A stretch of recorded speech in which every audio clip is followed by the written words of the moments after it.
A votação da PL das fake news foi adiada. Uhul. Isso é uma vitória para as Big Techs? Ou será que elas só arranjaram um inimigo ainda maior? Ontem mesmo, no começo da noite, o ministro Dias Toffoli tirou da gaveta uma ação que é movida em razão da regulamentação do Marco Civil da Internet e disponibilizou para julgamento.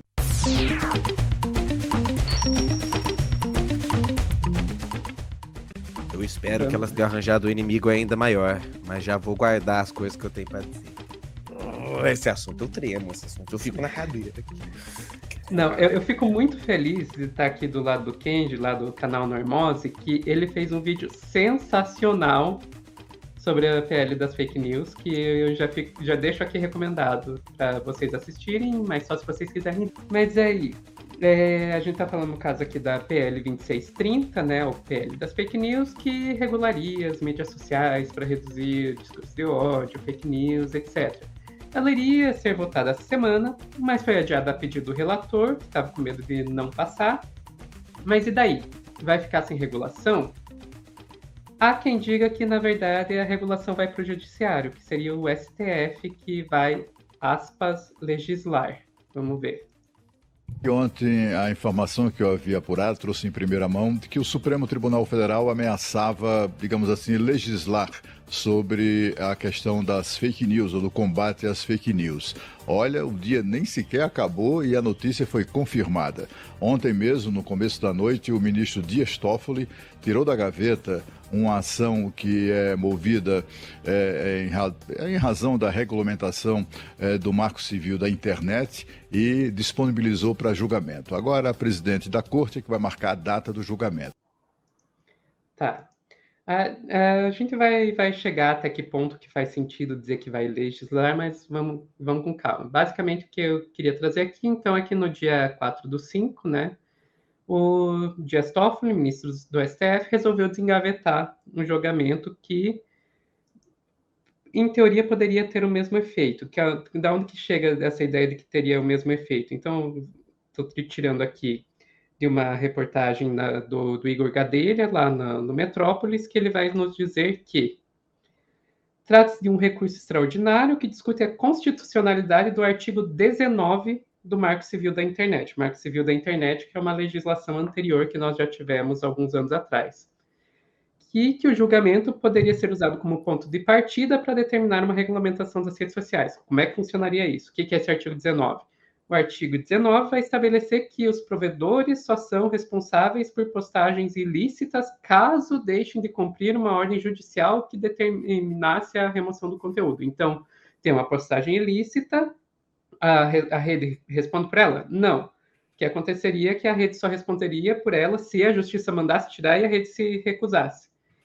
Se esse dispositivo for julgado pelo Supremo como constitucional, as Big Techs poderiam ser responsabilizadas por conteúdo ilícito postado por seus usuários, não só dependendo aí da ordem judicial, que é justamente o que estaria previsto na PL das fake news.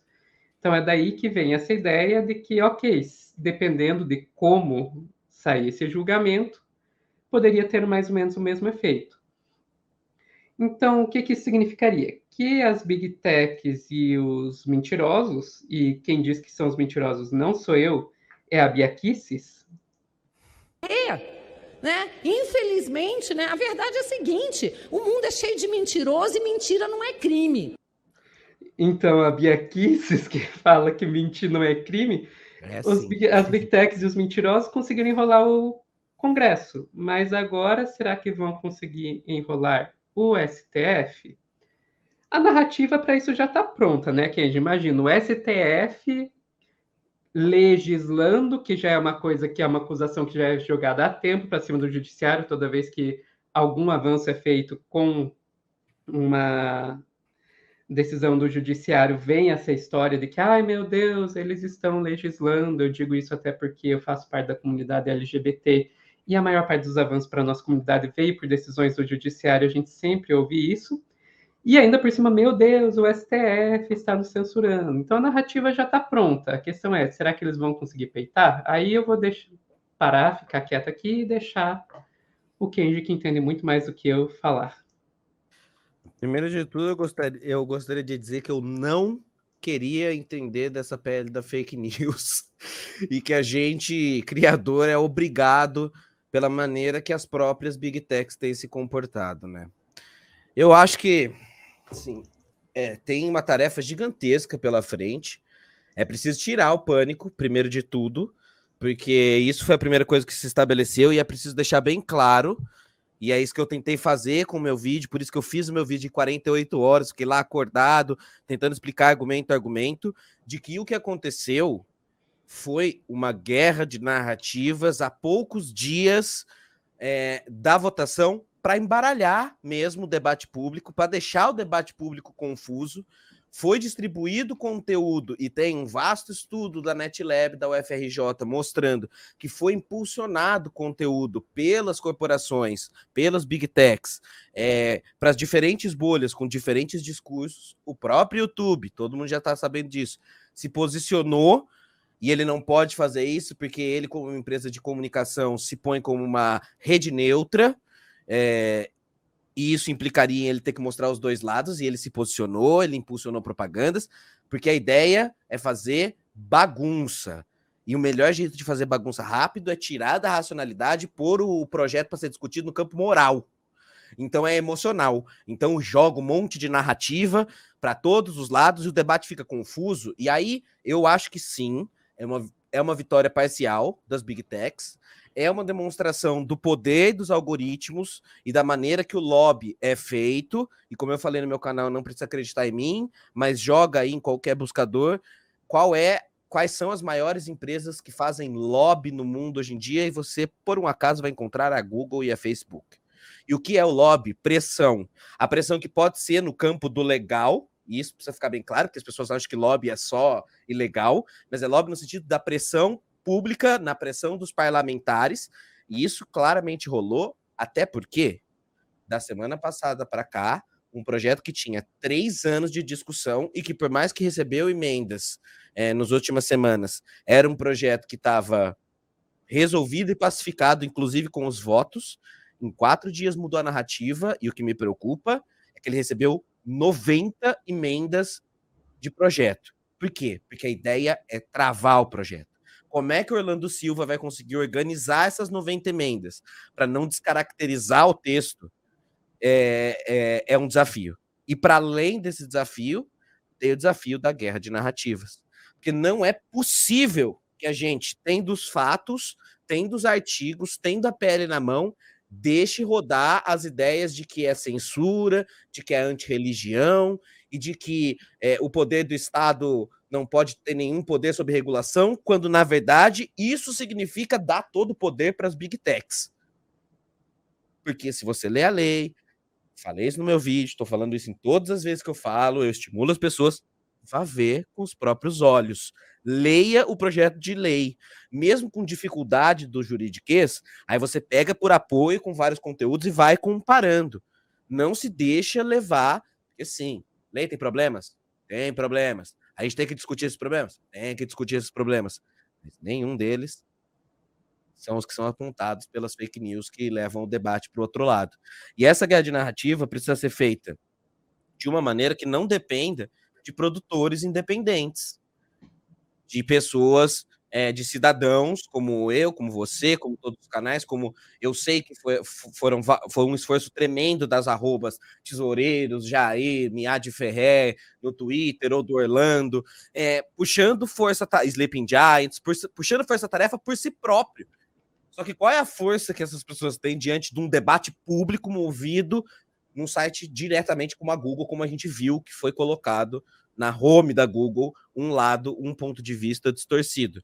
O que eu estou querendo dizer com isso? Que é preciso que a máquina pública combata as narrativas, que a máquina de comunicação do governo imprima um jeito mais rápido e cada vez mais eficiente de ou se comunicar com os criadores, ou fazer algo público de combate a esse tipo de coisa, porque, de fato, se você chegar para as pessoas e falar assim, você quer uma PL da censura? Ninguém quer uma PL da censura.